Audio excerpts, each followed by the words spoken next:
Yeah, a little clapping. Ready? 3, 2, 1. Yeah, why are you here? Why am I here? I I want to told do you. things. There's so many techniques that we have discovered that has made our marriage so much more juicy and Spicy. it wasn't always like this. You know, we can break up, we might get divorced, but if we do, I still gonna take myself to the next relationship. It's the only constant. So you can blame the other person for everything, but ultimately you're the only consistent thing between each of your relationships, right? Exactly.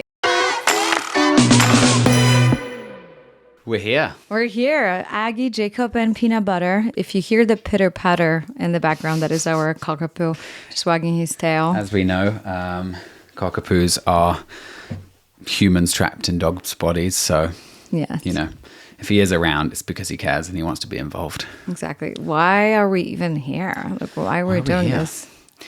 That's a great question. I think people should understand the basis for this podcast and the reason we're here, which for me personally... Yeah, why are you here? Why am I here? I 'Cause I want to told do you. things. Funnily enough, I never was interested in a podcast, and watching you do your episodes and speaking to all these amazing people, I just realized how powerful of a networking thing a podcast can be, but then also looking at it from the conversations we have, how connecting it can be for you and I. So I think as we do so many things separately, us coming together to be able to have these conversations and wherever they may go and whoever we may speak to on the podcast is a great way for you and I to have that time together. 100%. And I think it's like just retracting back to like we got married last year, which I guess it's like we kind of want to like try this thing called marriage and see how we go. Slap a ring on it, see how it goes. Yeah. And I think it's like the moment you get married, like it just feels like you're set up for a failure. Like given the stats and like how relationships either end up in a divorce or even worse, end up being together for the rest of their life, but they're miserable. And it's mediocre and they're not happy, right? Yeah. And I think that's like, I think what we noticed immediately after getting married was that new and invigorated honeymoon period that then quickly went back into, or not even back into what it was, just into something different that wasn't a good marriage. Quite quickly, I would say. And then we Whoa. It wasn't a good marriage? Wow. Thanks, babe. Like, into how we felt learning. disconnected and then had to really realize that we had to put the work in. Wow, this escalated very quickly. Escalated. Oh, you literally said this to me a week ago. Well, is it? See? No. But, okay, so let's unravel this because I already see the Reddit threads being like, oh my God, their marriage suck and whatever. Oh, we should do a whole podcast episode just about those. Oh, yeah. We don't go on Reddit. We went a couple of times and it was... By accident and then went, wow, people have so much time on their hands to talk about us. It's the best. We're definitely going to like do a whole episode about like reading our hateful comments. It's fucking hilarious. It's like we're going to have a glass of wine, we'll chill and we'll go through these. So I guess to my point of what I was saying though. Yes, please explain yourself. Is that you think, oh, we're getting married, that's it, we're good. Like there's no more, we've done this big next step. You can kind of, maybe some people think you can just go and hang out and chill, but it's like, it doesn't mean quote unquote the work stops of connecting with one another and, you know, supporting one another on their journeys. And I think for us, it was we got married, had the most amazing wedding, had our honeymoon period after it. And then you're just, okay, we still need to continually put the effort in. Yeah, because that's it's a very interesting conversation because a lot of people say like if you need to put an effort in, you're probably with the wrong person. But I think it then comes back to like what is the goal of a marriage? What type of relationship do you want to have? Yeah, and what is the goal? Like some people believe that like it's companionship, and all you want to do is to make sure that you have someone next to you. To me, it's a little bit like codependency that I think both have, where you give up a few parts of yourself in the name of companionship because we both have a deep abandonment wound.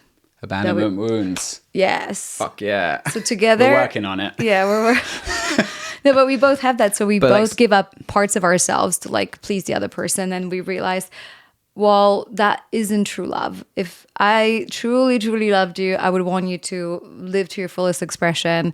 And this is where this whole concept of polygamy comes into place. Is that what it's called? I don't even know.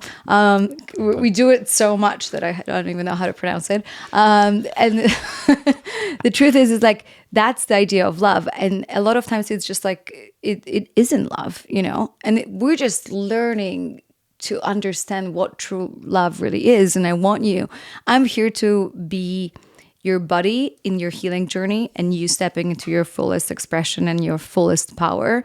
Yeah. And sometimes it's in a direct conflict of what I want from a partner and that's when you find out whether you truly love someone. Yeah, right? Because it's all like, of course I want you to go to Nice in 24 hours because you just got a call that you need to go to Europe, because I want you to just do it for yourself. But there's a part of me and I'm like, well, we planned our weekend. It's Valentine's Day and I'll spend time with you. Like, I can't believe you just abandoning me right before that. So it's finding that balance. And I think one thing that why we're even here is like, we want to have these incredible conversations that we have with each other, with great people that we happen to know. They're our friends. And I know when I was younger, I wasn't surrounded by cool conversations. Like I was craving just hearing how other people communicate, what they talk about, how do other couples are navigating these things. And a lot of times, like, there is one side of the story, but there isn't two people. And I thought it would be really valuable to have a married couple who doesn't have a perfect relationship. We don't pretend like we do. Yeah. We're not even trying to be. But I think that's what we've learned from listening to podcasts together, listening to other relationship podcasts or individuals who are experts in their field of relationships. Like, I think we've learned a lot for our own relationship through the coaches that we speak to and the things that we're approaching in our life, to be able to have those conversations here to hopefully support other people on their journey in relationships, and use this as a bit of an open book for people to be able to learn from, but equally for us to be able to bring on our favorite people in the world to speak to and learn from. Like, that's such a beautiful thing for us to be able to do together. Oh, so many things I want to share. We've worked for this moment, and I'm proud of us. And I think there's so many techniques that we have discovered that has made our marriage so much more juicy and spicy and cool. And it wasn't always like this, you know, and we still go through a lot of things. I think whoever is listening to this right now, if there's like a married couple that doesn't have a regular, most incredible sex life, and they're overworked and they're stressed and they're fighting, I just want you to know you're not alone. We've been there, done that, and we're still probably might be there. And it's like, I think that's a really good point. Like, you might think, oh, I've got through this and I'm done and I will never go through it again. And then suddenly something but slightly different happens again, and you're like, oh wow, like we're back in it. But it's the choice to like figure it out instead of run away, which I think we're both getting much better at. Yeah. And like that kind of mindset of what we both said in our vows of approaching things as a team, it's us against the problem. Yes. And it's very easy to say, but until you start to embody it and you put that time in, like, that's when you really notice that change happening. You feel so much more connected with one another. Yeah. And so we want to learn to celebrate the small wins in a relationship. So what's been really helpful is not only understanding your shadow, but loving it and not repressing it. You know, so for women, we're often shamed for being angry or petty or disappointed. For men, that would be shamed for getting angry or for crying, connected with the emotions. So like, if you cry all the time, you get judged as a man, and so that blocks men from fully being connected to their body and emotions. And so we have this society of super disembodied men. They're just walking around that have a hard time connecting with their partner because they live from their head. And we have all of these women that try to trigger a response from their partner by being maybe overly emotional, like a wounded masculine, feminine. And this is, you know, me, for example, where I'm like, babe, just like, I want to like get through you and have you feel something. And a lot of times it's just been a fight. And it's maybe what we realize is like that approach doesn't work, right? No. And celebrating little successes and that our journey has been super helpful. And so we're not perfect, but even when we did something right, we didn't celebrate it. Yeah. And I think, we've had to more recently be much more mindful of celebrating those small wins. And also when bad things happen, not going into both of our wounds and our, traumas and then like blaming one another, but finding ways to support one another in those challenging times as well. Yeah. So usually what happens is like something happens, I blame Jacob for it, and then Jacob blames me for being overreactive. And then I blame myself even more. Yeah. And then so do you. Yeah. And so we're just like in this loop. So I think let's talk about this recent situation that I'm like super proud of us. Oh, yeah. So we lock our house every night. And we have obviously over the past couple of months had a few moments. We had our car stolen. We had groceries stolen. We had an incident outside of our house and we were away with the police of someone like seemingly trying to scope our house or whatever. Love that. Yeah. About living in LA. Thank you. Love LA. Brilliant. Feeling super safe. And my job every evening, lock up the house, right? Before we go to bed, make sure the door's locked, turn off the lights, whatever, upstairs before we come downstairs. And which feels weird still living downstairs. I'm still getting used to that. So we live in the hills in LA, and because the house is on a hill, you come into the living room and then you go down. There's our bedroom with the office, and then as you go down. Yeah. So it's like 3 levels, but instead of going up, you go down. Yeah, which is a trip when you first move into a house and you realize you've never done that before. Yeah. No, I love it though. I think it's cool. It's great. I'm used to it. Yeah. It's going to be weird moving again. So yeah, we went to bed. My assumption was I locked the door and everything. Went to bed and I had quite a restless night. Like I woke up hearing a weird sound that I hadn't heard. And you know the sounds in the house. You've heard them 1,000 times. This was different. But I was like, oh, it's maybe nothing. Like I'll go back to bed. Then you woke up wide awake at like 4 a.m. and couldn't sleep. And I was like, babe, I feel super anxious. Like something, like I just can't sleep. I feel super anxious. Yeah. So it's this moment of like, okay, like get up. Why don't you get up? You're going to get up early. Because he's like, Jacob's like, okay, babe, they're just like, shh, go to sleep. And I'm like, I can't, I'm super anxious. Yeah, I was like, it's 4 a.m. Like, we're good. So I'm like, I'm going to go upstairs and read a book. And I go upstairs and I see. As you come up the stairs, you have direct view of the front door. Yeah, and I see the front door wide open, like completely wide open in the middle of the night. And my heart stops because I think it's just one of my biggest nightmares to wake up to having someone in the house in the middle of the night. And I was like, oh my God, if I scream and they're in the house, they can hurt me. And the night before, we were hanging out with someone who was sharing the situation that whenever you come in contact with someone who, stealing something, just let them do it and don't intervene. Yeah, and don't have too big of a reaction because they might freak out and hurt you. So I see it, I'm like, oh my God, someone's in the house. The door was moving, so it just felt like they just walk in. And it's like pitch black. And I'm like, oh my God, what do I do? So I'm like slowly going downstairs and I'm like, baby. You run into the room and I'm panic. like, someone's in the house. The front door is open, someone's in the house. Obviously, at that point, I'm no longer tired, very awake, very alert. Yeah. I remember walking out of the room, and the first thing I see is the San Pellegrino empty bottle. I'm like, maybe I could use that as a weapon. Oh, really? But I'm also butt naked. So I leave the bottle, and I go up the stairs, and like, you can kind of see a quick scan just as you go up the stairs, and you could see that your handbag was still on the side. Our laptops are on the table. So there was a moment I was like, okay, cool. I think like doors open, things are here. But what I think we realized, no one had been in the house. Yeah, so we look at the cameras. Looked at the camera, no one had been there. And what had obviously happened was, I think I took Peanut out late in the evening, came in and didn't close the door properly and didn't twist the lock. So what I heard throughout the night was the door potentially banging against. Yes, the wind pushed it open. The wind pushed it open. So it wasn't even closed. And so my first reaction, my ego reaction, my go-to reaction as a wife, or something that I've just like grew up doing or witnessing my parents, but like I don't want to even blame my parents. It's like my go-to reaction. I think it's just like, I literally just asked you last night, did you lock the door? It's like, yeah, babe, of course I did. And so I was like, first, because like to blame, I'm like, babe, like we know shit gets stolen. We didn't close the door, da, da, da. And I was like, this is my opportunity. Like he is fully aware of what happened. And that's assuming you're not married to a psychopath.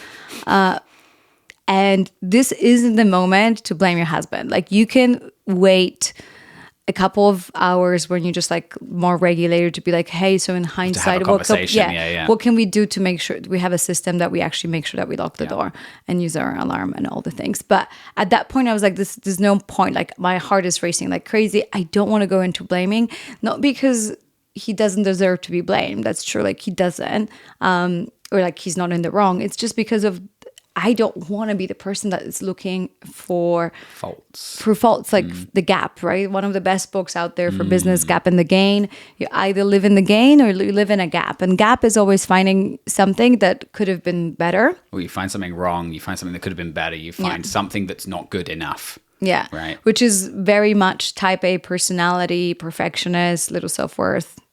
That's us. So we both so many high fives of all these issues we have throughout the podcast. Well, it's because it feels like we're each other's buddies in healing this. I mean, back to what you said, it was just like it was so powerful for you to have that awareness. For one, to be like, hey, I'm going to approach this differently. How can I approach this for yourself differently? Which was the first step, right? To even notice it. Yeah, so I noticed that and I was like, okay, this is my opportunity. And there was like before the stimulus and the reaction, there was this pause, right? Like Viktor Frankl was saying, and you get to choose how you're going to react. And I was like, okay, I'm not going to blame. I said, oh my God, thank God. No, like we're so lucky. No one walked into the house. I'm so grateful. Oh, thank you, baby. Aren't we so at the luckiest people in the world? And then you gave me like the biggest hug. Well, yeah, because I saw you obviously feeling emotion. I think you cried. There was a moment where you were like in tears, obviously feeling that intensity of what happened. Understandably, as even just as a woman feeling like your house is unsafe, your space. Like I can understand in a way, not as I maybe could have, but you know what I mean. And I saw that, and my response was that, okay, cool, here's an opportunity for me to come in and just hold you. Like I don't want to go and try and explain myself and be that kind of like, okay, I did this and this, or dismiss my emotions, feeling like, babe, you shouldn't be crying because we're fine, so stop overreacting. Yeah, like, it was like a mix of both, and like not suppressing how you're feeling, but also not coming in from a place of like trying to justify what happened and everything. But I just came in quietly, held you, and I think that moment for us was really pivotal. Yes. And then like a couple of hours later, I was like, let's get Post-it notes. And every time we do something that we're proud of in the relationship, it might feel small to people. It might be thinking that this is normal. But for us, it's like, it is definitely a pattern of living in the gap. So feeling like things could have been done better. So we wanted to acknowledge that. Before finding positives, right? Yes. And now we want to flip that. Yeah. And I think that was like, that's the true like juiciness and the true happy marriage comes from appreciating what you're already doing. It's so easy to look at another couple and like, oh, they make more money, they travel more, they have more kids or less kids or bigger house, this, like, more all friends, these different things. Yeah. But like, if you just look where you were yesterday versus where you are today, and you see the journey that you have done, it is so exciting, because it's like, wow, the old me would probably be like, babe, I cannot believe you didn't lock the house. I asked you that. But also, and then you see how the knock-on effect happens. If we did that and how we had previously done things, that knock-on effect affects the whole day. You then feel disconnected. Everything feels like you're on two different paths from this moment 100%. in the morning. And that day for us, we felt super connected. Like we felt closer because of a thing that we figured out as a team, as us against the problem versus an instant blame to someone and that divide. And if I blamed Jacob, which by the way, I still do, because it's like I blame myself, I'm blaming whatever. Yeah. But so I don't want to make it sound, I think I maybe just said that 700 times that I'm not perfect, but like this is really important that we're not here to be relationship experts. We're your relationship besties of like, hey, this is what we're going through and this is not right or wrong. But I know that the days when I blamed you for something, or I was resentful because you didn't do something that I asked you multiple times and I was resentful, the rest of the day, my brain was primed to look at all the things that you did wrong. And I could find 20 other things, because my brain is primed that you disappointed me, that you're not doing this right, you should have done this and should have done that. Yeah, so you're looking for validation of those things. Yeah. And it's very easy to find when you're looking for them. Yeah, because you're human, and so am I. So I think it's like, it's funny how we mention even like when people ask us like, how do we react to these negative comments online? And when I read these comments, and it's hilarious to see the faults that they find in me. Like I get DMs, I'm like, I'm looking at you and your boobs are uneven, or I'm looking at you and your eyes are uneven, and all of these things. I'm like, I can confirm, but you can only see the eyes. I can confirm both, though. yeah, They're very even. That's not the point. The point is that I'm like, wow, and like sometimes I'm like, yeah, my eyes are kind of uneven. This one's bigger than the other, and I didn't even notice in 37 years of being in this body. And so I don't really get upset that someone pointed out where I could have done better. I feel bad, not bad, but like I have empathy for that person because that person always lives in the gap. If they can find my gap so easily, I know that their reality of fighting what's wrong or could have been done better. For me, I have a 5-second interaction with this negative comment. They have to live with themselves every single day, 24 hours, 7 days a week. Like that. Yeah. And then I'm like, like you live with yourself like this. And so then it comes back to me that whenever I notice faults in our marriage, it's, we can break up, we can have we might get divorced. But if we do, I'm still going to take myself to the next relationship. It's the only constant in all of these. So you can blame the other person for everything, but ultimately you're the only consistent thing between each of your relationships, right? Exactly. And it comes back to like friendship, same as business, everything. Yeah. And I know like sometimes we outgrow certain people, or like you grow at a different pace than I do, or whatever it might be. So like I understand you can outgrow your friendships or outgrow certain people. So I'm not saying the goal is to be together forever, but I think it's the depth. We constantly just judge a good relationship based on the length, not the depth of that relationship. And I think growth is a really important aspect of that. It's like if you're not growing together, and you don't have to be growing at the same pace always, right? The expectation that like you are is can feel overwhelming. For me, it's felt overwhelming, like feeling like I'm falling behind in growth. But when I look at it from a broader perspective, I'm like, actually, no, I've grown in this area, but just maybe not this one as much. And you kind of have this like ebb and flow of what you're doing. But it's like, ultimately, if you both are growing independently and together, then I personally believe it's a sign of a good relationship. Yeah. And the definition of what even a good relationship is, we have this idea, okay, this person is a relationship expert, or that's also like a very old ego-based system where there's like an expert above, or a doctor, or a professor, and then we all have to listen and just look up to them. The new paradigm is us sitting in a circle. That's why I want this table to be shaped in a circle. And it's like everyone is equal, because yes, you can bring some of the experience as an expert, but you're only as good as the depth of your soul that you're willing to go to. Whose talk were we listening to about the doctor and feeling like you have to recently last week?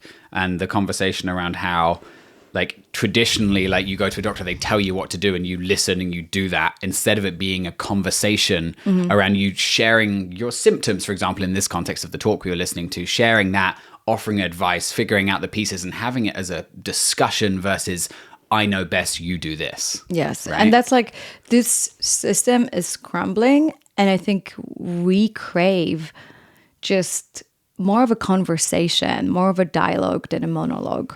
And I would love for everyone listening to this to leave the comment in Spotify or iTunes, on our Instagram, just like, let this be a conversation. This whole idea that we talk and you listen is very outdated, and maybe we can start doing calls for our podcast. I think would be such a cool idea. Or at least answering questions that people have. I think that's a really powerful way to get started and be able to involve people in these conversations so they feel like what they're getting is something that is valuable to them as well, right?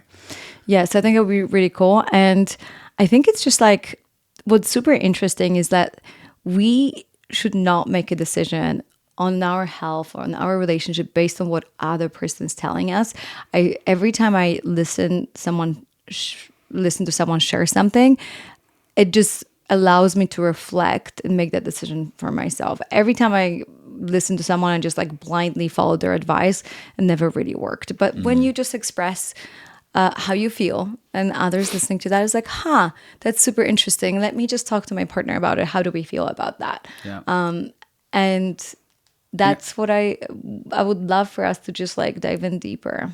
Yeah. And I think just what you said then about, being able to talk to your partner. I think that's another thing that I've been learning to better communicate with you, because you feel like having a good foundation to be able to bring up issues and things and not feel like you're going to be attacked or that they're going to be shut down. And I think we both have been on that learning journey for ourselves of how do we communicate best with one another, and sometimes feeling like, oh, I want to talk about something. So you say something, but then the other person isn't ready because you haven't really made sure that they're in a space to understand and listen. And I think it's been a really interesting thing for us to explore. Oh, and even in friendships, a lot of times we expect our friends to be there for us because, I'm going through something like you should know everything and you should be involved and have hours and hours of your time. But not even the hours, but like emotional capacity to even listen. So a lot of times your friend calls you up, is like, hey, like I just went through a breakup, or I remember a friend of mine, it was an interesting dynamic because we were just sitting, it was like late at night, it was 11 p.m. I was just heading to bed and we're staying together. And she was like, she shared something that was so extremely challenging, and, it involved sexual abuse and child abuse very close to us. And it was such a heavy information. And I was in the middle of like writing an email, and I was like, oh my God, I'm like so not ready to like receive that information. It was just like so shocking, which was like, I didn't know how to respond. And we had a beautiful conversation after, and she's like, I should always have asked, do you have space to talk? Yeah. Do you have capacity to have a conversation? I want to share something. And I don't want to really dump it on to you. Have that awareness, because like it's funny when the times when I've like tried to tell you something because it's top of mind for me and you haven't been in a space to be able to listen, then I get defensive and I shut down, and then you realize that actually no, like you haven't checked to see if that person has the capacity to be able to listen and has the space, because you it's easy to think that everyone is thinking about the things you're thinking about in your own VR, right? And I do both. Like sometimes I'm really proud of myself, like to like pat on the back where I want to share something and I know like you're just not listening. I just know you will not. You look so busy. So I often say, the difference between not listening and me doing something already. Yeah, no, but like, so I would be like, baby, I want to tell you something. Let me know when you're free. Yeah. Because like a lot of times we don't even like, even when something's super exciting, just had like a super exciting call yesterday I wanted to share with Jacob. I didn't run and be like, oh my God, you will not believe what they said on this call. It was like, you asked me, how's the call? I'm like, I can't wait to tell you, but it just needs more context. So it went really well, but let's talk about it in the evening. And so 5 p.m. we have an alarm. We go for our walk. We start, Jaggy time. Jaggy time. It's called Jaggy time. And this is where we bring this stuff up. But what we need to also learn is stop talking about business to each other. Yeah. And I think that's a whole episode in itself of two entrepreneurs running their own businesses while married. And the navigating that's definitely that's like a separate episode, because I think it's really interesting, and it's been a huge learning curve for both of us of what works and what doesn't. Yeah. And so I mean, like we'll save that for working together or like running businesses together, it literally can kill your sex life. Yep. And it might be the worst thing that can ever happen to you, but it's also the most rewarding. So how do you navigate that so that you still have your husband at the end of your business? Yeah, and I think we've I mean, to briefly touch on it, we've explored all aspects of businesses together, separate, fully separate, now exploring stuff together. Because twosome, threesome. all the different. So there's foursome business plan. Yeah. But I think it's something that right now, in the context of this podcast, is one of the reasons we're doing this, as something to do together to bring us together while we focus on our individual businesses, which we found, I think, has been more healthy for us in our relationship. Might be different for other people, but has allowed us time and space to be able to foster the inner workings of a relationship and not just don't give away too much. So that's going to be the next episode of how we figured that one out, because that's a really good one. Don't give away too much. Like how we like do the split. Oh, the split. The split. Literally. That was cute. I'm proud of us. Yeah. And so, high five. So I guess the theme is appreciating where you are, no matter how basic your relationship is. As long as it's moving forward, as long as you're like growing, as long as you did one Celebrate thing. celebrate the your tongue. small wins. Yeah. Right? Those Yeah. small wins are like, they come up a lot of the time, so they're easy to miss. Yes. And I think by prioritizing being proud of those moments keeps you together, especially on busy days. Little things like the bids for attention. That's a whole other thing we can talk about. Yes, Like, but on the next. but I think, yeah, for the summary of this, appreciate the little moments. And thanks for being here. We are so excited to have these conversations. Yeah. Thanks for being here with me. Thanks for being in my life. Thank you guys for listening.